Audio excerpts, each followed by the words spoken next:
Seja bem-vindo ao canal Analisando a Fé pela Razão. Faço um vídeo hoje com o título A Mensagem da Cruz é Loucura? Abordando o comentário do amigo Tech Informática, que ele expôs o seu comentário no vídeo que eu fiz, referente à ironia das campanhas de família ou pela família que ocorre dentro das igrejas atualmente. E nesse vídeo ele expôs o seguinte comentário. Olá amigo, tudo bem? Gostaria, se possível, que você me explicasse o livro de 1 Coríntios, capítulo 1, e alguns versículos que não sei exatamente quais são. Aqui nesse parêntese em vermelho, você vai perceber, quem estiver acompanhando o vídeo, vai perceber que eu coloquei no comentário aqui no nosso esboço algumas observações entre parênteses em vermelho, que no caso fui eu que coloquei, tá? Não é original do comentário, para facilitar a compreensão e a minha explicação referente ao comentário do amigo Tech Informática, beleza? Então a pergunta dele está englobada de todo o capítulo 1 do livro de 1 Coríntios, que Paulo, o pseudo-apóstolo Paulo, escreveu aos cristãos em Corinto, era referente à questão de que a loucura da mensagem da cruz. Então o contexto da pergunta do nosso amigo Tech Informática está inserido do verso 17 ao verso 29 do livro de 1 Coríntios, capítulo 1. Prosseguindo aqui a leitura do comentário dele, ele continua dizendo da seguinte forma: onde Paulo, no caso o apóstolo Paulo, fala a respeito dos sábios, que as coisas de Deus aos sábios parecem loucura. E realmente está aqui, eu vou até fazer a leitura aqui pela Bíblia. Do verso 17 diz o seguinte, o apóstolo Paulo falando aos cristãos em Corinto: porque não me enviou Cristo para batizar, mas para pregar o Evangelho, não com sabedoria de palavra, para que também não se anule a cruz de Cristo. Verso 18. Certamente a palavra da cruz é loucura para os que se perdem, mas para nós que somos salvos é poder de Deus. Verso 19. Pois está escrito: destruirei a sabedoria dos sábios e aniquilarei a inteligência dos instruídos. Ou seja, aqui esse capítulo 1 do verso, o capítulo 1 do livro, da epístola de 1 Coríntios, Paulo aqui, ele faz algo que é muito utilizado dentro das igrejas, a separação dos mundos. Então, ou seja, para quem já foi cristão, principalmente, tanto qualquer ramo eclesiológico, mas se a gente pegar principalmente os protestantes, eles têm muito esse conceito do mundo. A gente não é desse mundo. Enfim, essa ideia já vem com Jesus. Paulo também utiliza essa ideia. Ou seja, fazem uma separação de classes de forma espiritual, de forma imaginária na imaginação do crente. Então, ou seja, todo cristão, o judeu messiânico, o cristão, eles têm a ideia de que o fator mais importante para eles é a salvação. Ou seja, salvar a alma do inferno, da perdição eterna, para se morar junto com Jesus. Então, eles têm um conceito, eles já vivem um padrão espiritual, imaginário na mente do crente, que eles não fazem parte desse mundo terreno. Embora eles precisem do emprego desse mundo, do dinheiro desse mundo, de uma casa nesse mundo, da igreja nesse mundo, da roupa do mundo, enfim, eles utilizam tudo. Porém, eles têm um padrão que o crente deve seguir. Um conjunto de normas práticas, digamos assim. E, geralmente, esse padrão ele vai oposto a algo que não é pregado dentro da igreja. O que eles vão considerar esse algo oposto como algo do mundo. Certo? Então, por isso que Paulo fala aqui, por exemplo, se eu observar aqui no verso 18, certamente a palavra da cruz é loucura para os que se perdem.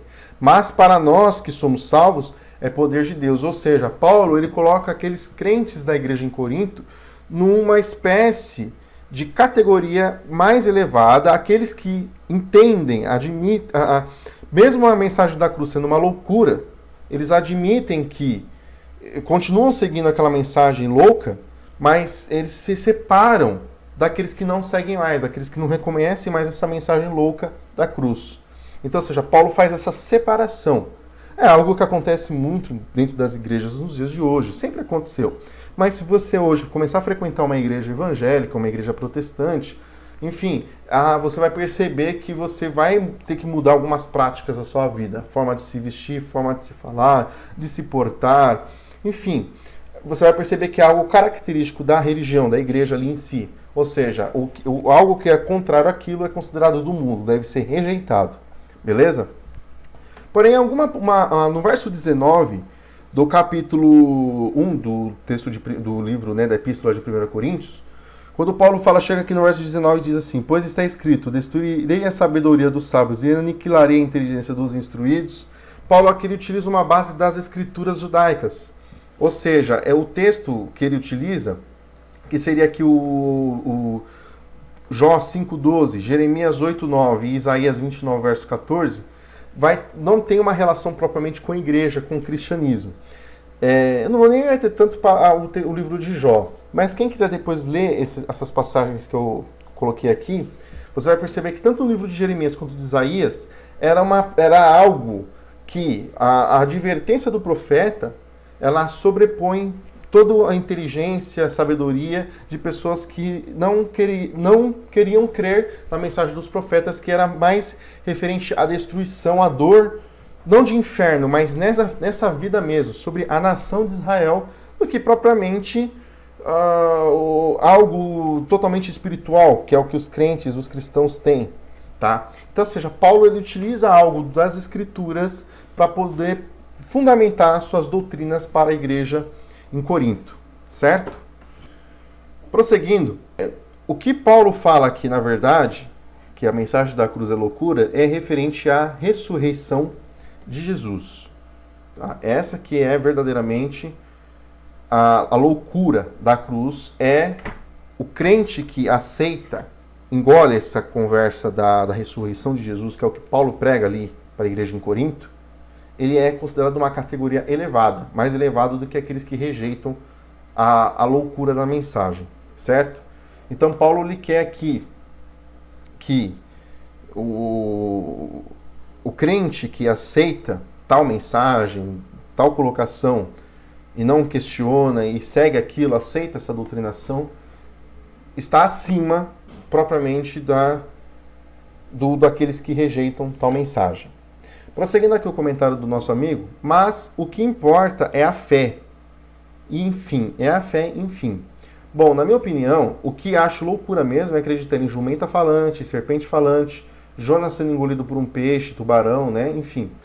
Aqui, nessa parte aqui, ele foi brilhante, ele foi bem racional e realmente não deixa de ser uma loucura. O crente, se a gente pegar... Estamos falando de Paulo, estamos falando de profetas, estamos falando da ressurreição de Jesus, são tudo coisas que estão inseridas dentro do contexto bíblico. Então, ou seja, a Bíblia contém outras loucuras além da própria questão da ressurreição de Jesus, que é a cobra que fala, a jumenta que fala lá de Números 22, enfim, a história do próprio profeta Jonas. Então, ou seja, de forma racional, qualquer pessoa não vai aceitar isso. Então, aqui ele expõe uma opinião bem bacana, que eu concordo com ele. Prosseguindo aqui, ele continua. Mas eu gostaria de entender o que o suposto Paulo queria dizer com essa ideologia dele, né? Ou seja, é o que eu expliquei já anteriormente, é o Jesus ressurreto e glorificado, que ele mesmo cria. O mais engraçado de tudo é que Paulo, ele foi, de todos os demais apóstolos, ele foi o único que não andou com Jesus, foi o único que não acompanhou os milagres de Jesus, embora ele fosse contemporâneo do próprio Jesus. E ele apresenta em todas as suas epístolas esse Jesus ressurreto e glorificado, poderoso, né? Esse Jesus glorioso que os cristãos têm em mente, não é uma ideia que vem dos evangelhos. Esse Jesus que os cristãos adoram nas igrejas, entoam cânticos, louvores, vivem uma vida ali dedicada para Jesus, é o Jesus que Paulo apresenta para as igrejas. Tá? Não é propriamente o Jesus dos evangelhos, aquele Jesus pessoal, aquele Jesus que andou no meio das multidões, que pregou sermões. Enfim, os cristãos eles se atêm muito mais hoje em dia ao próprio Paulo do que aos próprios ensinos de Jesus. É só você fazer uma observação que vai constatar o que eu estou falando aqui, certo? Prosseguindo aqui, porque entendo quando os crentes não têm argumento para argumentar com ateu ou deístas, né? Aí eu coloquei aqui a observação céticos em geral. Na verdade, o ceticismo, ele nada mais é do que uma argumentação, uma dúvida, né? Ou seja, a pessoa que ela, para aceitar aquilo, ela vai fazer toda uma averiguação. Se realmente compensa ela colocar a fé, a confiança dela em determinada ideia, em determinado algo, enfim. Aqui ele utilizou o exemplo de ateus, né, e deístas, também existem os agnósticos, que são céticos referente ao cristianismo. Existem os próprios teístas agnósticos, que são pessoas que creem numa divindade, num ser superior, em um Deus, e creem que aquela divindade, esse ser superior que a pessoa tem dentro da fé dela, da mente dela, intervém por ela consegue definir por meios próprios, tá? Ou seja, é como se fosse uma religião pessoal. O teísta agnóstico, ele também vai ser cético em relação ao cristianismo, às doutrinas cristãs. E o cristão, propriamente, ele vai ser cético referente a, por exemplo, a mitologia romana, né, aos deuses romanos. O cristão ele é cético referente aos deuses egípcios. O cristão é cético referente, por exemplo, quando o profeta Muhammad, do Islã, ele subiu até a lua num cavalo alado, os cristãos eles vão duvidar disso, eles não vão crer nisso. Então, ou seja, eles são céticos, né, eles duvidam dessas coisas. Então, o ceticismo ele é algo assim, muito relativo. Toda pessoa ela pode ser cética em determinado tipo de coisa, ou assunto, ou uma ideia, ou algo. Tá? Óbvio que algumas pessoas elas vão ter um nível de ceticismo mais aguçado, mais apurado do que outras, e outras vão ser mais tranquilas nesse ponto. Tá? Enfim, que estudam os originais, ou seja, originais, o Tec-Informática, não existe. Qualquer teólogo, qualquer estudante, qualquer cristão que entenda um pouco da bibliologia, ou seja, que entende como que a Bíblia foi feita, formada e canonizada, e que estuda a questão da sua canonização, enfim, das suas traduções, da história da Bíblia em geral, vai saber que os originais é algo que não existe, não existe mais nem sombra dos originais. O que temos são cópias de cópias de cópias de cópias. E temos as atestações de documentos, que aí vai contar com a própria ciência, né? com a arqueologia, com a historicidade, para dar um certo fundamento sobre a origem dos textos bíblicos. Digamos assim, da veracidade dos textos bíblicos em relação a sua inspiração, digamos assim, a sua confiabilidade, certo? Mas propriamente originais mesmo não tem.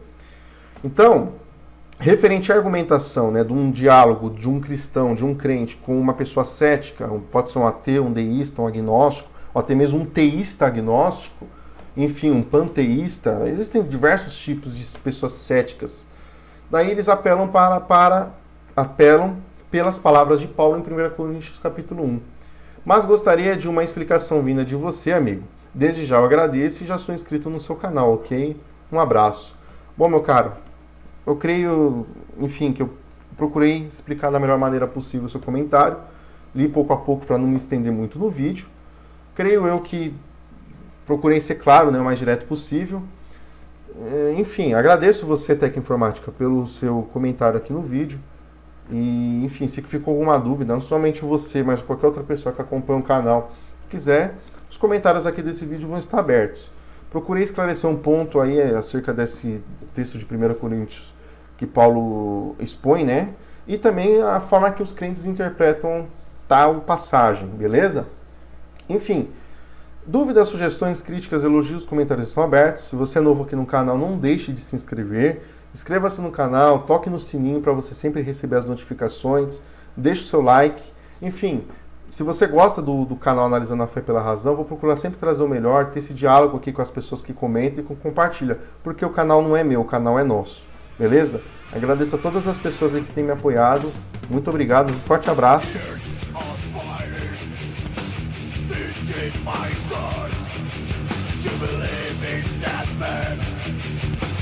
Racist human